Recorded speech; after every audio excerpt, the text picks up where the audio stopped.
So guys, we were talking about the structure and the pattern through which a text gains its coherence. And the coherent structure are usually with the given new information, right? Um, Now we are going to do a task. It's analyze the information structure, text 1, right? In terms of given and new, pronoun replacement, expansion, and reduction of noun phrases. Okay. Now they have specified the kind of information or the pattern of information that you are going to find in this text, right? So the information structure would consist of uh, pronoun replacement, that is, there would be nouns which would be replaced by pronouns. Then we would see how the new information is expanded and the given information is reduced in the noun phrase. Okay. Then we have to find out how does this fit with the stylistic effect of the text. For example, follow through subsequent mentions of proper names. What kind of structures do they appear in first and what subsequently? So we can predict that the text that we are about to read consists of a lot of proper names, okay? And those would be replaced by uh, the pronouns, right? So let's start reading. Let me enter a few of your class fillers again.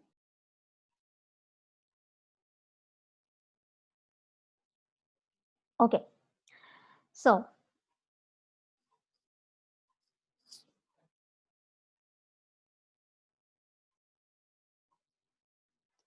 it was Winston Churchill, okay? It was Winston Churchill. So this is the new information for you, right? Now, it was Winston Churchill.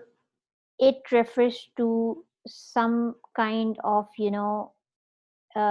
event or reference to something that we can predict who the person was or what was the event about. Now, it is the given information was.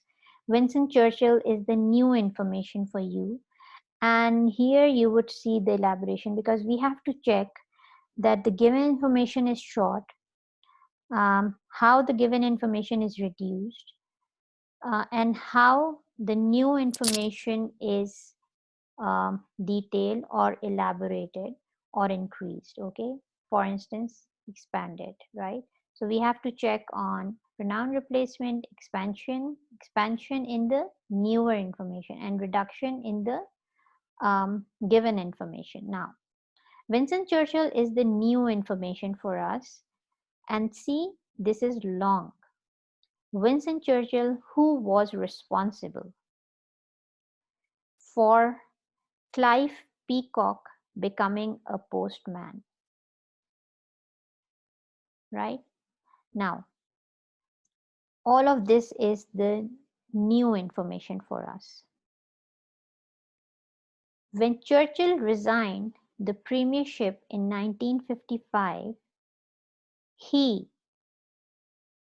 this is the given information.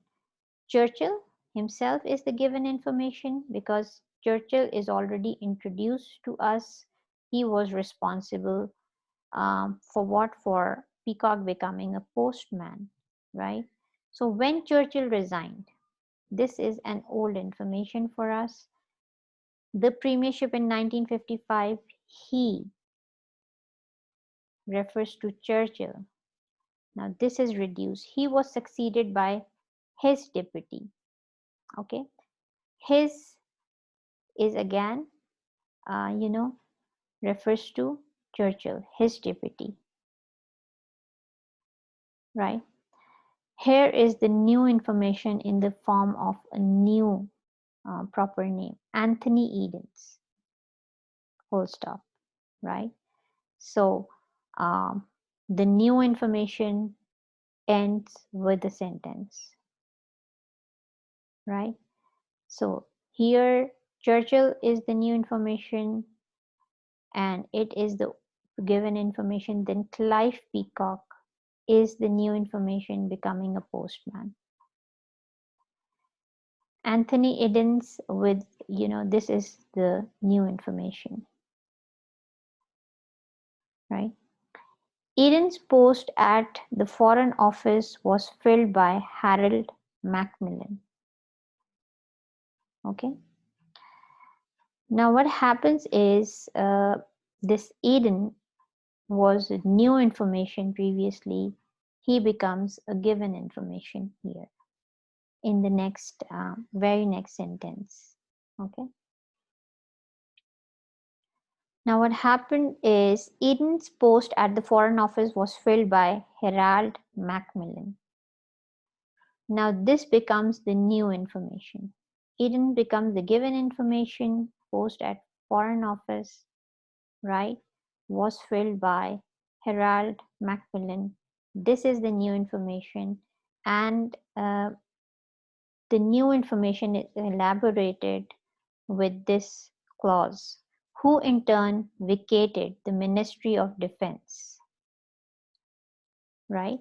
So this is the new information about Harold Macmillan. This is completely a new information.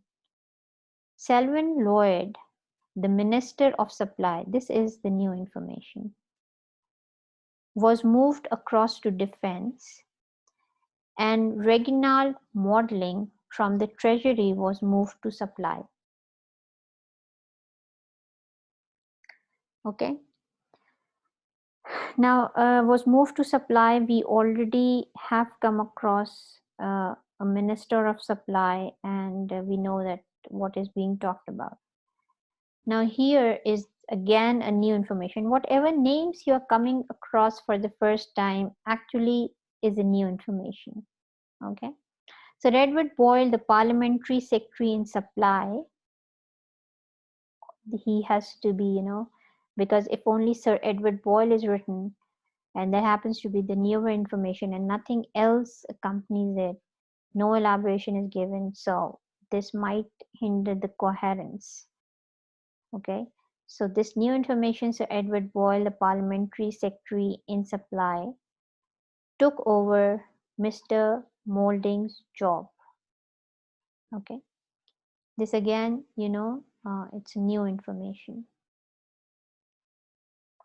An FM Errol MP stepped up into Boyles. Now this Boyles is the given information because we already know this refers to Sir Edward Boyle.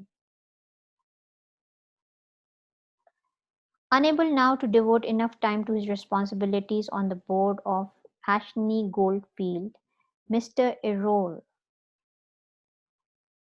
resigned his directorship of that company. Right now, this name again is a new information. Ashney Goldfield is the given information. Quickly found his successor in Mr. Leonard Fowey. This is the new information, and accounted with financial consultants Mayhew and Barber. Now this Leonard Fowey is a new information for us. Mayhew and Barber advertised for a replacement in the Times. New information. Robert Hines from Norfolk applied and was appointed. He announced his departure from the post of financial manager. Now he is the given information. Okay.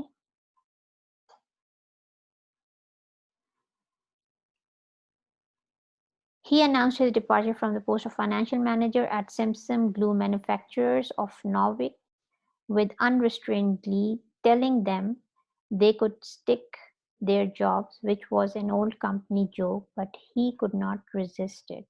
Okay. So he refers, to the given information which we already know.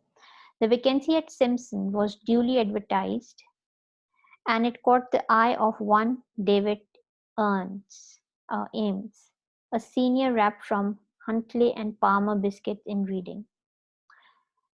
Keep underlining these proper nouns and then we will see the structures. Tired of a salesman's life on the road and looking for something more office-based, David Eames, this David is, the new information, and David Eames later on becomes the given information. Applied to Simpson, was interviewed and was told he was totally unsuitable. Now this he refers to David, and this is also part of the given information. However, they did have another vacancy. They refers to Simpson. Okay, so Simpson is a new information and then it is replaced by a pronoun which is the given information. Did have another vacancy in quality control which they thought he might like. He refers to David. They refers to Simpson. Okay, so given, new, given, and this is given. He might like. Again, this is given. David said he would.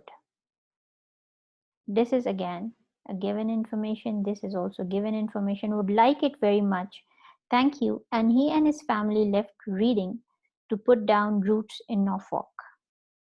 Okay. Now, this is the new information about David. Right? David becomes given because we already know who's David.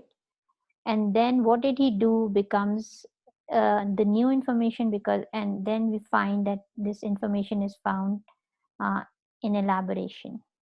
Okay, this is no short information. Huntley and Palmer.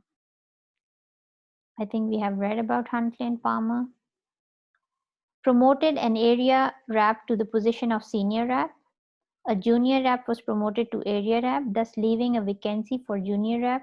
Huntley and Palmer, it's a given information, gave it to the local employment exchange to fill. This is the new information. Okay, how do you know that this is the new information? Because you know about Palmer and Huntley and Palmer, right? This is a given information, and you see this is just short. It's just the name of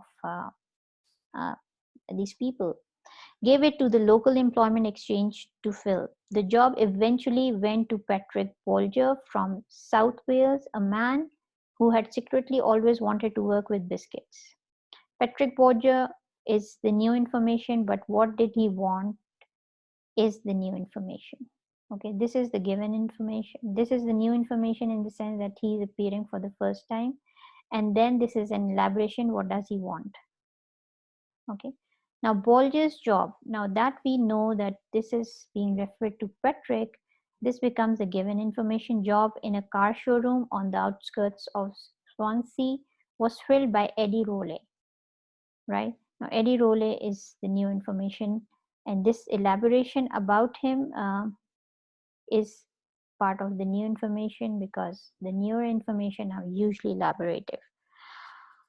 An assistant delivery manager from a Royal Mail sorting office on the Dorset coast who had moved to South Wales when his wife inherited a guest house there.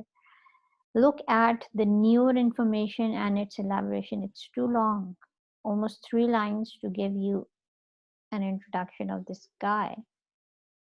His job at the sorting office was filled by internal promotion by the chief basic chancellor. A postman higher grade was promoted to the basic chancellor tables. A postman lower grade was promoted to postman higher grade. This left a vacancy for a postman lower grade.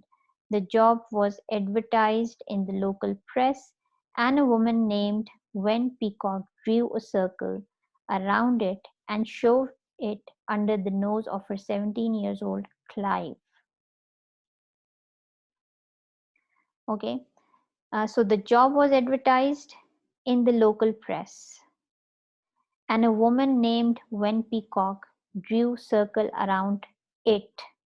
So it refers to the job that was advertised. So the job was advertised. This is a new information.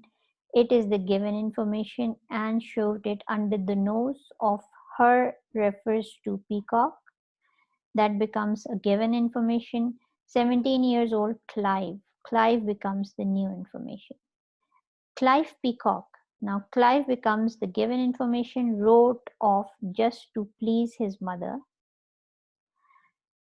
His refers to Clive, that becomes an old information or the given information. An application form came back. Under hobbies, Clive wrote cycling and natural history. He refers to Clive, made up the bit about natural history. Okay, what did he do is the newer information for you. Now, we are going to solve it step by step. I've only told you about what is the new information and what is the given information. Okay, we'll discuss it more, what kind of grammatical structures or grammatical elements are used in newer and given information. But before that we move on, I would like you to tell me the main idea. In 2 lines you can tell me what is actually happening, what is the story, quickly.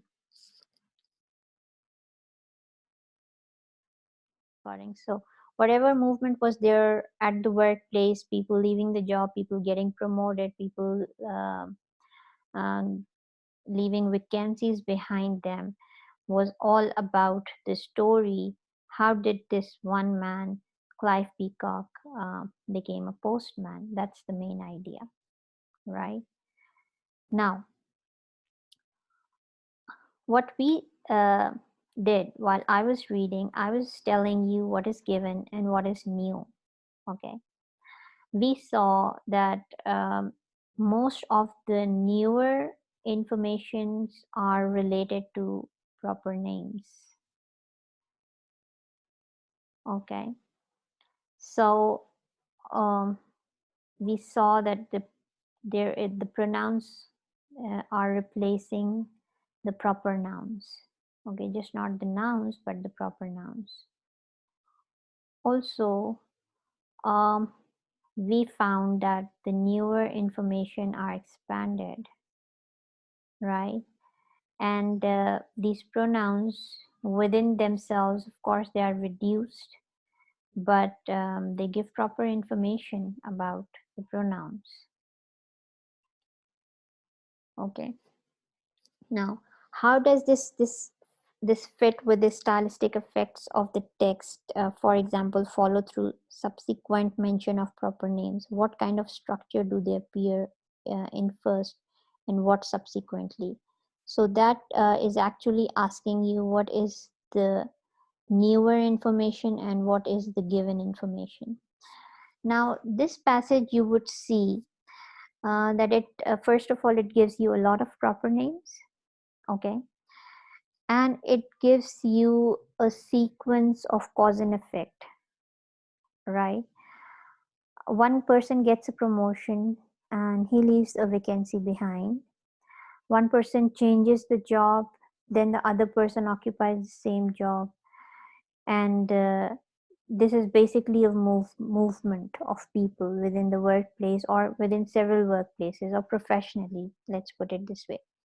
So what is happening in the passage is the cause and effect, because people are moving, leaving, getting promotions, so other people are occupying their places. Basically, that's the idea, right?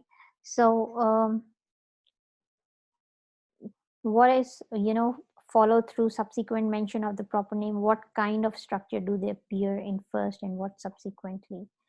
So basically they appear in the structure of new and given, and also they appear in long chains of cause and effect, right? And we saw that when the information is newer, it is elaborated, it is expanded. Okay, we saw S, the given information, usually as pronouns. Okay, there can be other kinds of grammatical structures which appears as S or the given information, but in this particular text we saw reduced modifications, and we saw the reduction in the structure through the use of the pronouns. So the pattern that we find out and that makes it stylistically effective is the same. Newer, given, new, given, like this happens to be the structure. Okay, that's the usual one, but you will find maybe something that is given and then it is followed by given, or something new which is followed by new. But usually the structure that we found out here is new and given, and new and then given. So what we can infer is, because I told you that throughout it wasn't the same sequence as new, given. It was something new, and then it was given and new, given. So there were variety of patterns that we have found within a single text.